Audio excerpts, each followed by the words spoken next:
My two sons, Ryan and Scott, were taken away from us by Janet. She misled them with lies, causing them to ignore us.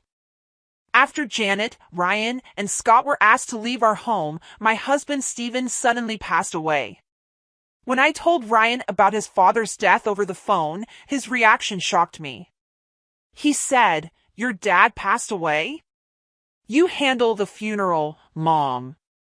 I don't want to see the face of someone who kicked us out. We're having a great time here, so don't bother us. Just tell the relatives we can't come because of work or something." I was speechless. A week after the funeral, I received a letter from Stephen addressed to me. He wrote, "Please read this without our sons knowing." As I read, I was filled with emotion. Janet had caused so much trouble in our family, and Ryan and Scott didn't even come to their father's funeral. I couldn't let it end this way. My name is Emily. I'm 55 years old, a housewife, and I also work full-time. I met Stephen at a party for new employees at our related companies. I'm not much of a drinker, but I couldn't turn down the drinks I was offered and ended up feeling very sick. I was sitting in a corner, looking for a chance to leave, when Stephen noticed me. He started talking to me and even arranged a taxi for me. Later, I took a day off to thank him at his office. He was surprised to see me, but pleased. "Coming all this way just to say thanks? You're really thoughtful." We became friends, started dating, and eventually got married. We both longed for a warm family life. Stephen had a tough upbringing, and I lost my parents when I was young. We believed we could be happy together, but living with each other brought unexpected challenges, mostly because of Stephen's sister, Janet. Before the wedding, I tried to meet her, but she was too busy. Our first meeting was at the wedding. Stephen's parents had passed away, so it was a simple ceremony with just friends and relatives. Janet drew attention in many ways. She wore a pure white dress that was quite revealing and had heavy makeup, like a stage actress, and wore lots of perfume. I tried not to show how upset I was, but Janet either noticed or just didn't like me from the start. She didn't say hello and made fun of me. She said to Stephen, "Couldn't you find someone better at your workplace? Having such a plain sister-in-law is embarrassing, but maybe she suits you, Mr. Super Serious." Stephen looked like he wanted to argue, but a fight on our wedding day seemed like a bad sign. I said, "I'm fine, let's go get ready." I forced a smile and led Stephen away. That was our awful first impression, but I didn't worry too much, thinking we would only see Janet at family gatherings now and then. However, things changed dramatically soon after. Janet moved in with us because of her husband's cheating. She said, "My ex left, and I want to move out too." Our parents sold their place. When I got married, I couldn't go back to my parents' house. "Can I stay at Stephen's place for a while?" Janet asked. Stephen was clearly annoyed and said, "Why don't you rent an apartment? You got plenty of alimony, right? Just let me stay until I find a nice place. I want to take my time, not settle for a rundown house." But in the end, Janet just showed up with her stuff and moved in without asking. The main issue was that Janet didn't seem to realize we were taking care of her. She acted like it was her own house, which was very stressful for Stephen and me. Janet would go out every night, sleep until the afternoon, and then spend the day lounging on the living room sofa, playing with her phone, or just watching TV. This was her routine until she went out again after dinner. Sometimes I took a day off and stayed home, so I saw that this was what she did every day.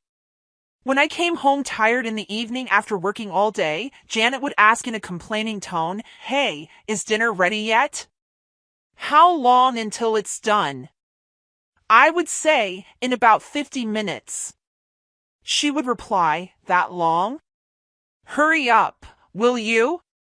She also made rude comments about my cleaning, saying things like, "You're not very good at this," or "You're cutting corners." I share the cleaning duties with Steven. He's tired too. Janet told me, as a wife, you should be doing all the household chores.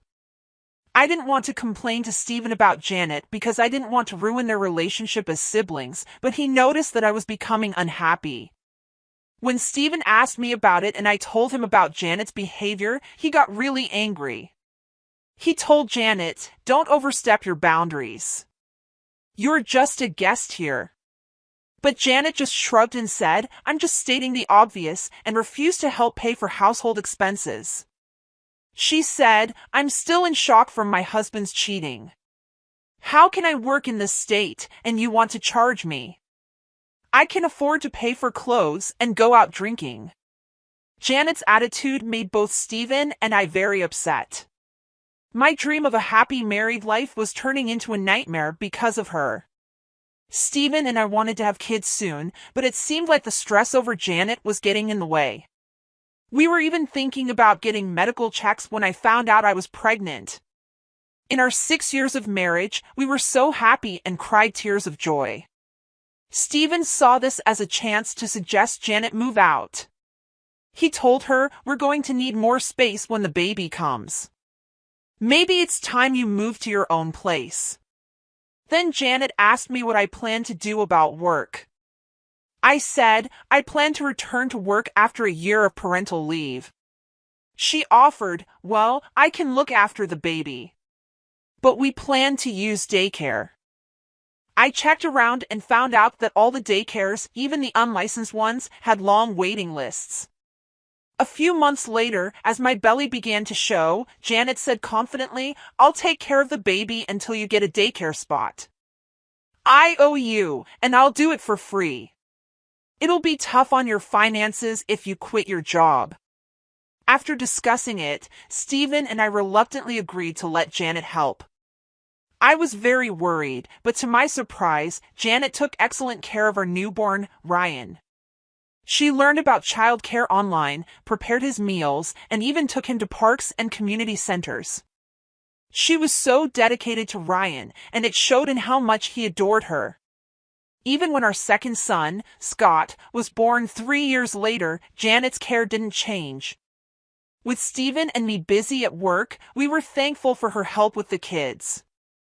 But as the boys grew older, they started to avoid us more. When we suggested going to the amusement park or having a barbecue for Scott's birthday, they would say, "Janet already took us to a fancy place," or "We're going with Janet to a high-end sushi restaurant." It was hard for Steven and me to see how excited they were about spending time with Janet. Even after Ryan and Scott started elementary school, they preferred being with Janet, even on weekends. They barely talked to us and acted like we weren't important, spending all their time playing games or going out with her. Things got even worse as Ryan got older. He openly showed he didn't like us, ignored us, and even made rude noises when we tried to talk to him. Once, when I told him not to eat while playing on his phone, he snapped at me, "Shut up, old lady. I wish Janet was our mom. She gives us money and takes us places." The boys even said being born to us was a mistake and that they heard from Janet we didn't really want kids. That hurt a lot. I calmly explained that Janet, while not working and just living off her alimony, wasn't contributing financially. Ryan dreamily said that Janet's lifestyle was something to aspire to and added, "But she raised us right. Complaining about her seems weird." They even questioned if we wanted kids at all, believing Janet's claim that we had them just out of obligation, which was not true.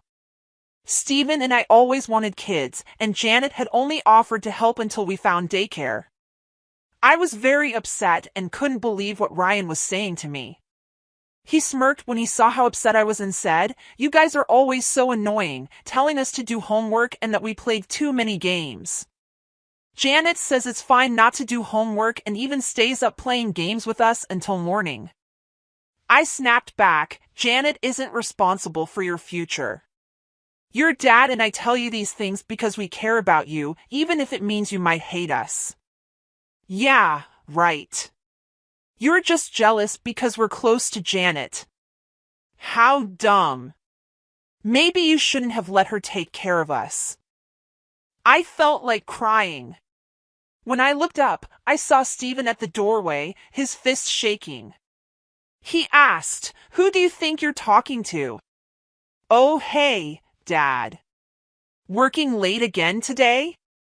Must be tough with such a small salary." The boys laughed mockingly, leaving Stephen speechless. "Finally, you talk to us, and it's just to mock your parents," Stephen shouted. "Stop being so loud," Janet called out as she came downstairs to the kitchen, looking annoyed. "Getting worked up over what kids say is so immature." "It's because you spoil them that they're like this," Stephen yelled. "I've had enough. Get out now." "What? I've been nice to my nephews, and this is the thanks I get?" "If you're going to stay, then pay your way," Stephen said. Janet puffed up her cheeks and finally agreed. "Fine, I'll leave." "Happy now?" "Janet, you're really leaving?" "No way." But Janet quickly went to her room, packed her things in a suitcase, and came down to the entrance. "I've put my clothes in boxes. I've arranged for movers this weekend. Leave it until then, okay?" "Janet, are you really going?" "Yes, take care." She smiled at Ryan and Scott as they saw her off to the gate. Then she left. But it was too late to fix the relationship between us and our sons. As teenagers, Ryan and Scott became more rebellious. Ryan quit his job within a month after finishing high school, and a year later, Scott quit his job after just a few days. They talked about starting a business together and made some questionable deals, spending their money from odd jobs in one night. After a big argument, Stephen kicked them out of the house. "When you get a job, come back." "No way will we ever come back to this place," they retorted. And so, Janet, who had caused so much trouble in our family, and the sons she influenced, Ryan and Scott, left, and it was back to just my husband and me. I was worried about how Ryan and Scott were doing, but without the four of them causing chaos, I felt relieved. At the end of the year, just as I was about to leave work and head home, I got a call from Stephen's colleague. "Are you Emily?" Stephen collapsed at work. He's currently in the ICU at the city hospital. I said I would be there right away. I tried to stay calm and drove to the hospital. At the ICU, I waited in the hallway until the doors opened and a doctor in a white coat came out. He looked sad as he told me, "We did our best, but I'm sorry." I was too shocked to speak. That morning, Stephen had left for work as usual. We had talked about keeping our schedule open for our anniversary next month. Sure, the usual restaurant.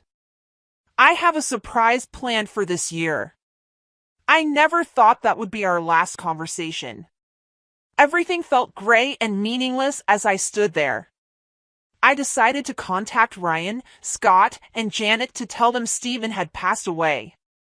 I left a voicemail and sent a message that night. Ryan called back while he was at a restaurant. I could hear music and laughter in the background as I tried to tell Ryan about his father. My voice shook. Ryan laughed and said, "The funeral and stuff? I'll leave it to you, Mom. I don't want to see the face of someone who kicked us out. We're having fun here, so don't bother us." I could hear Janet chuckling in the background. "Just tell the relatives we're absent because of work. Say hi to them for us." I stood in shock for a while, holding the phone. Were these really Stephen's sister and sons? Feeling empty, I knew I had to go ahead with the funeral arrangements. I got in look with Stephen's family and the funeral home we usually use to arrange a family funeral. Saying goodbye so suddenly didn't feel real, and I didn't cry during the funeral. But as everyday life continued, the pain of losing Stephen kept hitting me. While making dinner, setting up to record a TV show we watched together, or making coffee, I'd accidentally make enough for three or start talking to him before realizing he was no longer there. That's when I couldn't hold back the tears. A week after Stephen passed away, I was watering the flowers when the mailman arrived. I took the mail inside and, among the junk mail, I found an envelope addressed to me. The handwriting was unmistakably Stephen's. Overwhelmed with emotion, I opened it. The letter explained that he had asked a friend to send this if something happened to him. After expressing his thanks for our years together, one line stood out, asking me to keep this from our sons. Moved by the letter and realizing how much Stephen knew, I wiped away my tears and decided to take action.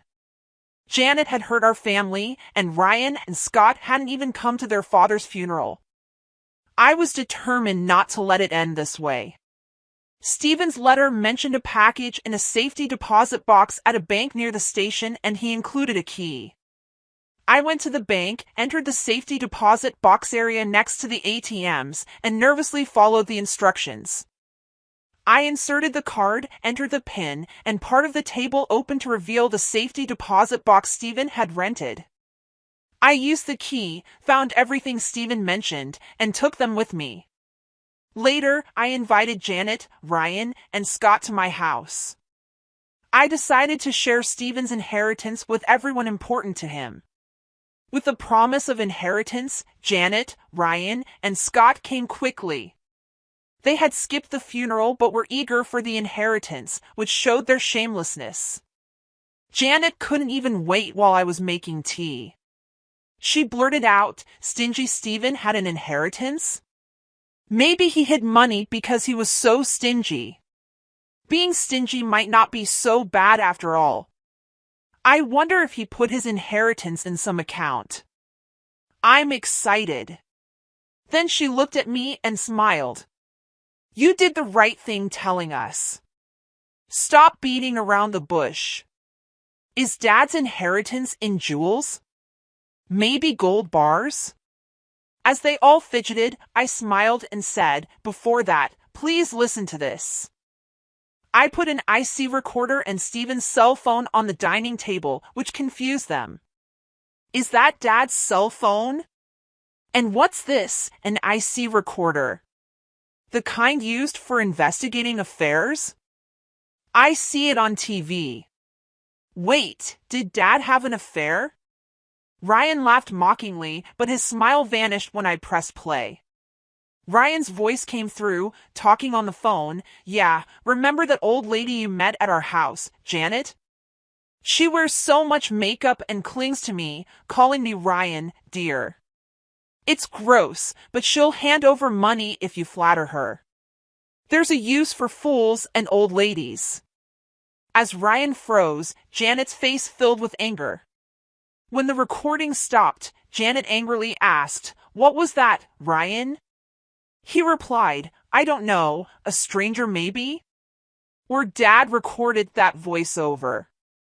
Janet shouted, Micah was too tech illiterate to do something like that. As Janet and Ryan argued, Scott tried to leave quietly. I quickly played the second recording. "How much money did you get from Janet?" $333,000.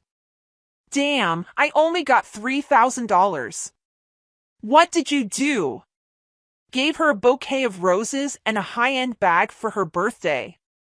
Maybe I'll give her a fake brand next was time. She can't tell the difference." Ryan and Scott laughed, revealing their true colors. "She loves getting gifts from men. Even though she's almost 50, she still acts young, falling for every compliment from men she meets at the bar and spending a lot of money on them. She's an easy target, really foolish." The brothers didn't hold back in their ridicule, even mocking her blonde hair and her unrealistic dream of marrying a young Korean pop star, which they found creepy. Amidst Ryan and Scott's laughter, after the recording suddenly stopped, Scott, with a forced smile, defensively muttered, "Man, when did Dad record this? And to show it to Mom after he's gone? That's just mean." pretending to be a good guy, but those are the ones you can't trust.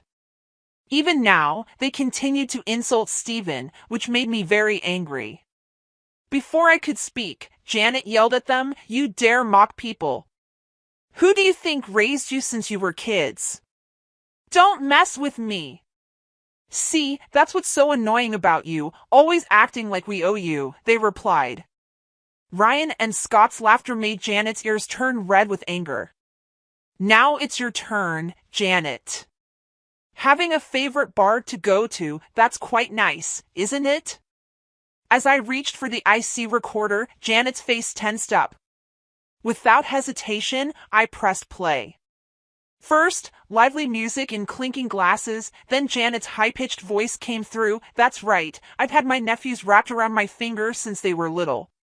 Filled their heads with all sorts of nonsense about their parents. Kids are easy to manipulate." "Oh, Janet, you're so clever," praised the man proudly. Janet responded, "I'm single, I need them to take care of me in my old age. Look at my nephew, handsome, right?"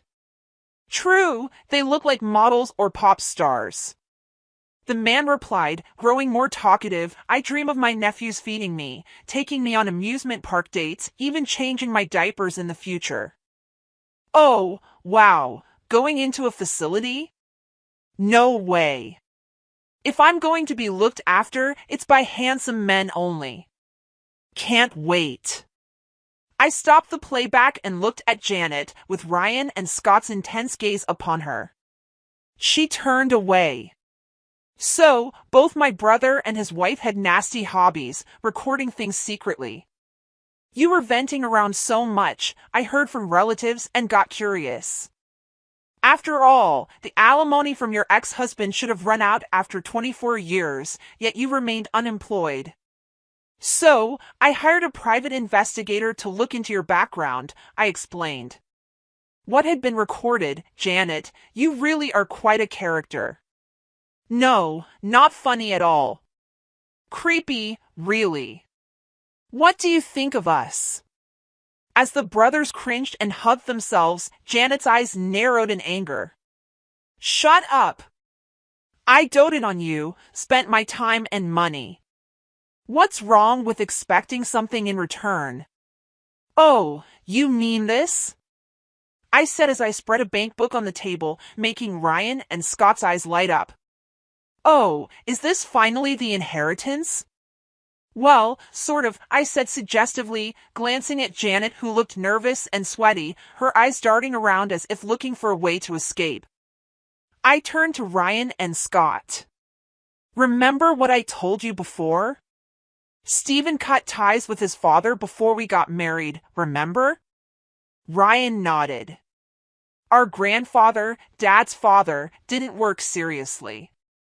He relied on the family fortune and racked up a huge debt," I continued. "That's right," I added. "Stephen's mother worked herself to death paying off those debts, right, Janet?" "Yes," Janet nodded. "So, the inheritance Stephen received from wealthy relatives, he kept it a secret and deposited it in an account for you. We never heard about this. If there was money, why didn't he tell us?" they asked. "He planned to proceed with the inheritance once you started working seriously, but before that, someone used it without permission," I explained. Ryan and Scott turned to look at Janet. "No way," they said. "Yes," I continued. "Janet had been taking Stephen's bank book and seal without permission during his lifetime and withdrawing money." Ryan and Scott looked at the bank book, which now showed $300,000 down to $20. "Hey, what did you spend it on?" they demanded.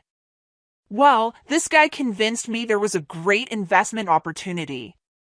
I thought I could double it and pay it back. I just borrowed it, that's all," Janet tried to explain as she squirmed under their gaze. Ryan and Scott exploded in anger. "Don't joke, that was supposed to be our money. Just $300,000 and you're making a fuss?" Considering the effort I put into raising you, you should be giving it to me for free, Janet shot back defiantly. This made Ryan and Scott even angrier, their veins popping on their foreheads, looking ready to confront her. But that wasn't all about Janet. I sighed and spread Ryan and Scott's bank books on the table. You both started working right after high school, so the college funds were left untouched.